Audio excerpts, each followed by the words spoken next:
clock struck 3 a.m. Pranny stood on the roof of the 15-story apartment where she was living to kill herself. She walked to the edge of the roof and looked down. The darkness put out the ground from her sight. She felt the fresh air on her face. Abruptly, she heard a voice out of nowhere. She sensed a darkness in it. She looked around, but there was no one. It asked her, truth or dare? Her heart raced. Who was that? She interrogated in a stammering voice. It asked her again, truth or dare? She breathed heavily in fear and answered, truth. Wise choice. You can live the rest of your life very well by facing your problems instead of dying. It said, what?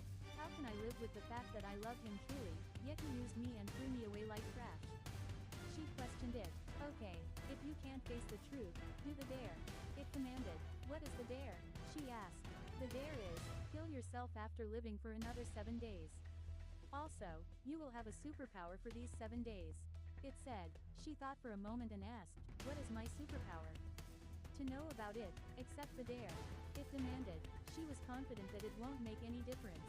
Hence, without thinking for another moment, she agreed to the dare. She asked it again, what is the superpower? Forgiveness. Your superpower is forgiveness. I am giving you the ability to forgive people who hurt you. Remember, you cannot die unless or until you use it well. It breathed. What the hell? This is not power. This is a curse. She desperately yelled at it. This is stupidity. I am hallucinating, she said to herself and jumped from the building. She opened her eyes when she felt a rush. She was terrified to see herself still standing on the roof. You chose the dare. You can only live through the days using the superpower. It reminded her. No, I can't do it, she screamed, but she didn't hear the voice this time. She understood that it had left. She kneeled on the terrace and cried aloud. She took some time to decide and went to sleep. Woke up on her first day very weak. Even though she felt lifeless, she moved on with her day. She entered her office as usual. She felt odd.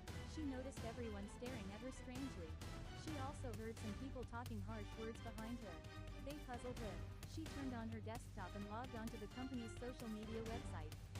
She was shocked to see the intimate pictures of her with him all over the site. She scrolled down the pictures. It dated back to the start of their relationship. Her body trembled and felt choked. She didn't want to spend another moment in that awful place. She packed up her things crying and left. She spent the rest of the day sobbing and thinking about the cheap behavior of people.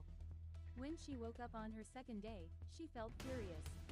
It was not a wave of anger, it was rage. She heard many gossip versions of her story. Though, no one cared to ask her side of it. Her friends stopped talking to her. They portrayed her as someone else. She felt frustrated and slapped herself to control her anger. On the third day, she couldn't control her anger anymore. She walked anxiously from her place to her colleagues and friends and yelled at them. Strangely, no one seemed to feel her presence. She grew